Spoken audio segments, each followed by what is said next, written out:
first year they had this tournament, I played it and lost in the finals. So I have a lot of good memories here, and it's my third time here, and they do a great job. I mean, you can't beat playing in, Southern California, Los Angeles area. Weather's phenomenal, and it's in the States, which is always a plus.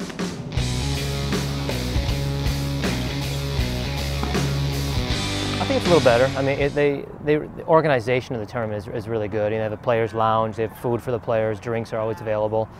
And then also, it's difficult, as far as just the players. Everybody wants to play in LA. It's easy to fly into. There's a lot of entertainment, a lot of stuff to do off the court. So, it makes it tough, because everybody wants to play here.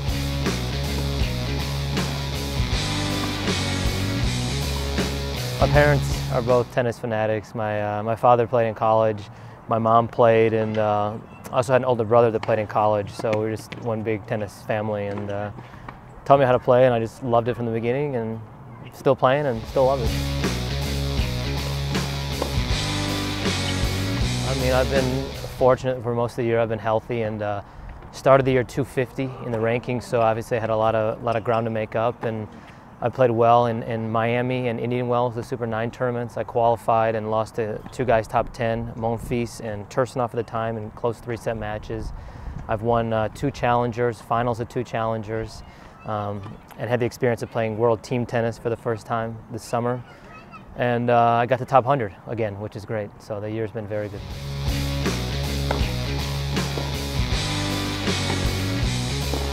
Mentally, I was very, very good.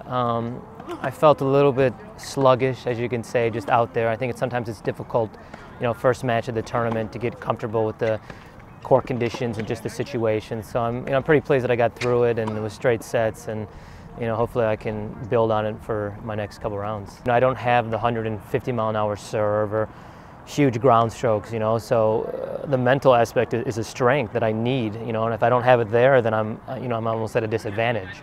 So if I have my mental awareness and I'm stronger, not letting things bother me, then I just feel that my opponent feels the pressure of me not giving him anything. There's no free points, no let up at all in my game.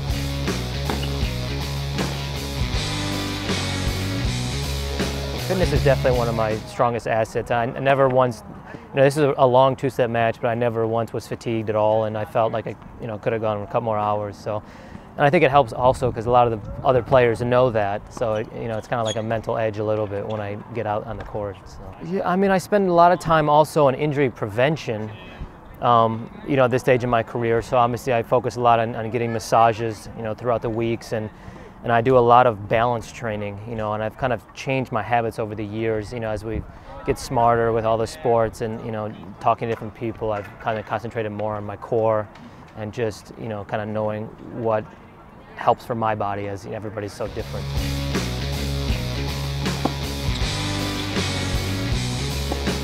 It's a lot easier to get motivated and excited when you walk on the court and there's anywhere from 500 to 10,000 people cheering you on. So, nah, there's maybe 50 people. So, like anybody, you kind of got to look in the mirror and motivate yourself and be like, look, I have to do this in order to get back to that level. And it's tough, I think it's tough for a lot of guys to transition back and forth. You see some of the top guys, when they drop out of the higher rankings, they have a hard time getting back. And it's not because of their game, it's just because they're, like, we talk about the mental aspect, it's not there, and they kind of lose motivation. So it's tough. You got to kind of look within yourself and almost try to create that environment where, look, okay, there's not 1,000 people watching, but in my mind there are, and I'm gonna act like it is.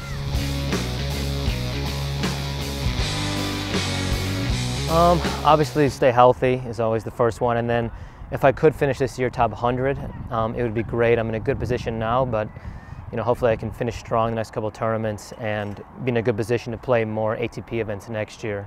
And then ultimately, my goal as a little kid was, be top 50, top 30.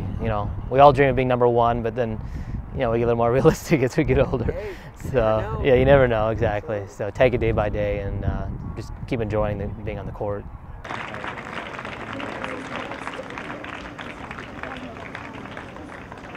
So a big hand for Mr. Michael Russell. Let's have your impressions of the match.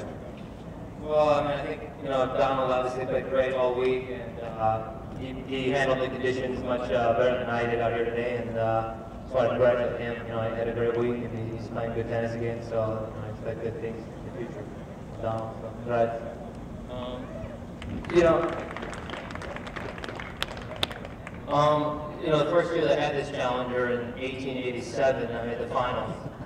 So I think it was almost 10 years ago. So unfortunately, I wasn't able to win better, but you know, it feels good. You know, I played well all week and get back to the final, and you know, everybody does a great job here between Jeff, Steve, I don't know how many people are going to helping this tournament out, but I just want to thank fans, bulk sponsors, USTA, and you know, Rob, Tennis Zone, all those guys helping out.